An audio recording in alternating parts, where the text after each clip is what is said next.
Get a Job in Tech, episode 455.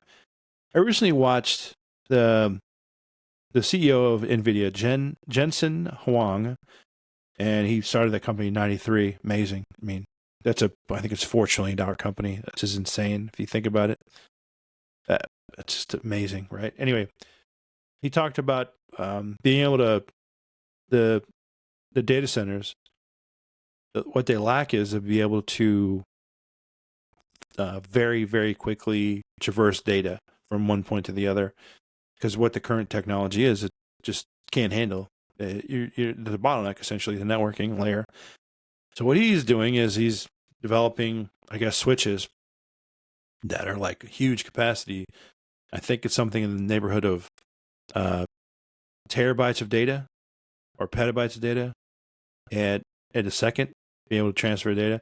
I may be wrong in the speed, but what he's essentially doing is NVIDIA data center or NVIDIA GPUs need to be able to push data out through the CDNs out to the internet, through the BGP, whatever, the network, and being able to I think what's going to happen is BGP is there, but I think what they're going to do is they're going to have like an intercluster switch, which it'll be like a fiber optic switch essentially, where there has no there's no bandwidth,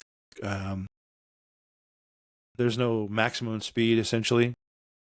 So they're probably going to use fiber optic, and it's going to probably be data center. Like each data center will connect to another data center, but it'll connect via fiber optic and multiple strands of fiber. Let's say multiple connections, if you will. So you have just unlimited data essentially between data centers, and then they're all connected. In the States, they'll be connected to the sea cable overseas. So you'll have less of a bottleneck essentially. But how do you get there? He's talking about the hardware that's going to do it, and they develop some of the hardware. But I was thinking about that. I was thinking, how can I use this to an advantage so I can get maybe more skills to be better in the market, so I have less competition essentially. And that's what I'm talking about now. Basically, what I'm saying is I'm trying to get a Nvidia certification when I can, and the one I'm focusing on is right now I'm trying to get it, or I'm trying to go after it basically. Now this is just day one, but in the future I'm trying to get it. But I'm trying to get the Nvidia Certified Associate AI Infrastructure and Operations. It's the NCA-AIIO. This is an entry-level exam. This is ideal for IT professionals and systems administrators, and it covers the basics of data center management and the NVIDIA DGX. And the cost of that, according to the Nvidia.com, is NVIDIA Certified Associate AI Infrastructure and Operations. It validates a candidate's knowledge of foundational concepts of AI computing related to infrastructure and operations. The cost is $125, and it's 1 hour. That is definitely that's a very good thing to have. At the very least, for me, it's worth getting, because I was looking at Azure. I was looking at the other ones to get and they expire after a year essentially. This one doesn't look like it expires. So, validity 2 years. So it's 2 years from the time you actually get it. And you get a digital badge, so you can put that in LinkedIn or wherever. Prerequisites are just a basic understanding of data center infrastructure. And I have that. And all that is, in my opinion, is there's the rack, there's the router, switches, the infrastructure stores, usually you don't have battery backup in the data center. You're going to have like a large generator outside, like a diesel generator outside, and you're going to have a power bank like A and B. So on your server, at the back of your server, you're going to have 2 plugs for your servers. It's going to be A and B, and A will go to like left side of the data center, and B will go to the right side of the data center. And both of those, they're on two different grids, power grids, and they have 2 different backup generators for each side. So you have A side and a B side. That's redundancy. And some switches Now the older switches don't have that. Like the 3750s, 3550s, they don't have that stuff. They only have one plug. Now your newer ones, I think it is the 7600 series has. Well, that's an older one though, but they have redundant power supplies as well. But that's for enterprise. I mean, nobody in the home lab's going to have that. But this looks like something to give, just to be lessen the two things for me. First thing it does, less competition.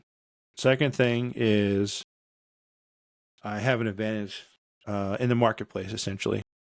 So now I can talk about this thing, that I have this cert, and it's a big deal. And obviously, the end all be all is the CCIE. That's what I want. The Cisco Certified Internet Network Expert. That's not even in my wheelhouse right now, but getting to that point essentially, because that's a $1,500 test.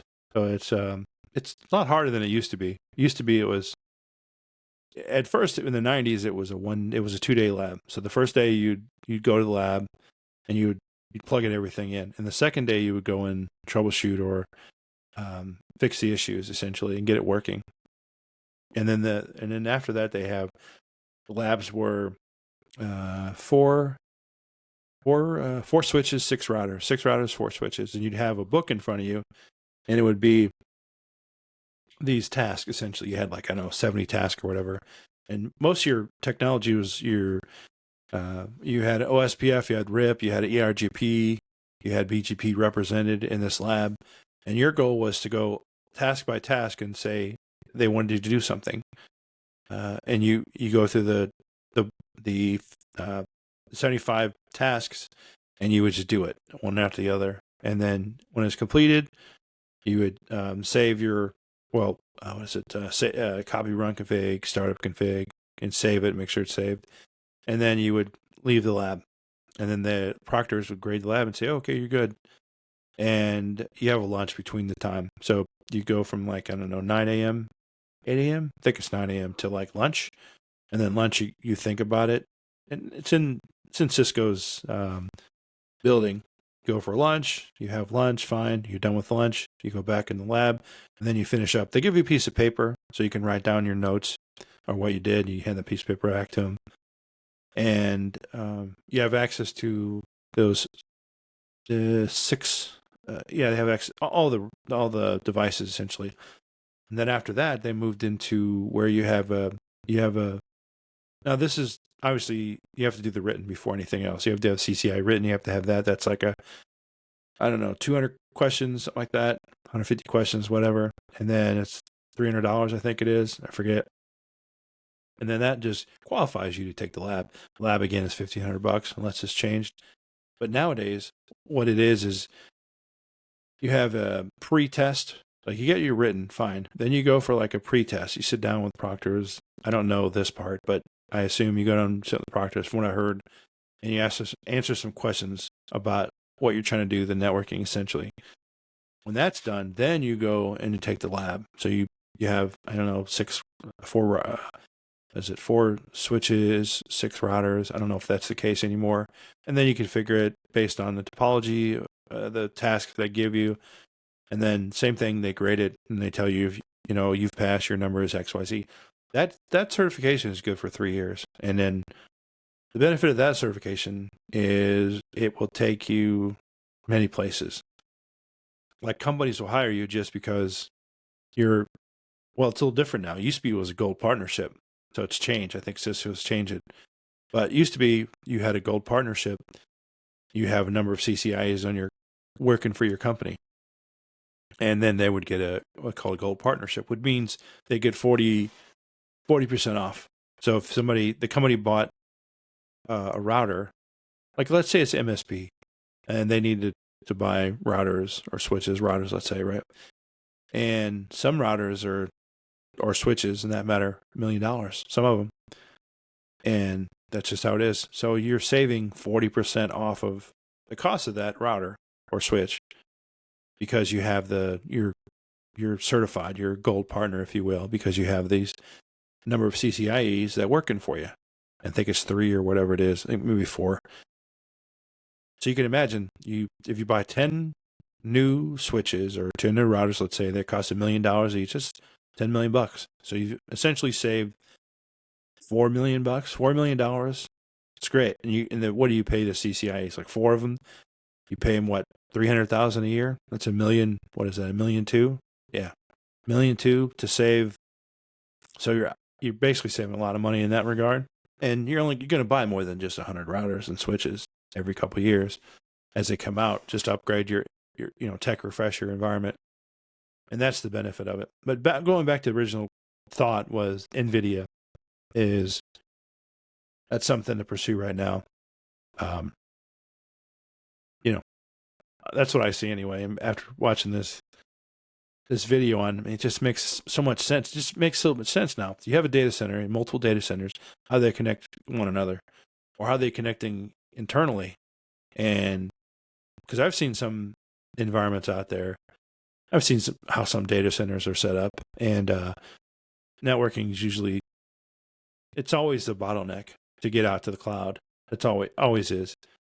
You're only good. You could have a 1 gig pipe, but if you have a 100 meg pipe out to the internet, you're only going to go 100 meg. Just like your home router. Your home router coming in, it's a gig, and going to you, it's on a 100 meg line, or 1 gig or 1 meg line.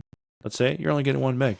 You're not going to get more because you're limited by the amount of speed that your device can serve you, essentially.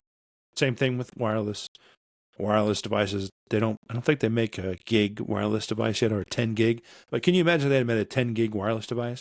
So if I'm Nvidia, I'm thinking ahead. I'm like, hey, we could really make these we could really turn these out. If we can somehow find a way to process and to build a 10 gig Wi-Fi device, market, done. We're good. Now you have you put these 10 gig Wi-Fi devices inside a football stadium, or soccer stadium, football stadium, whatever. You put them in there, baseball stadium, whatever. You have 10 gig, and they connect to one another, and then somehow your internet is going out as, let's even 10 gig going out to the CDN or whatever. People are getting their data faster, way faster, and you're able to hold more capacity. So now everybody in the stadium is streaming completely with no latency at all, because they're not even saturating the pipe whatsoever.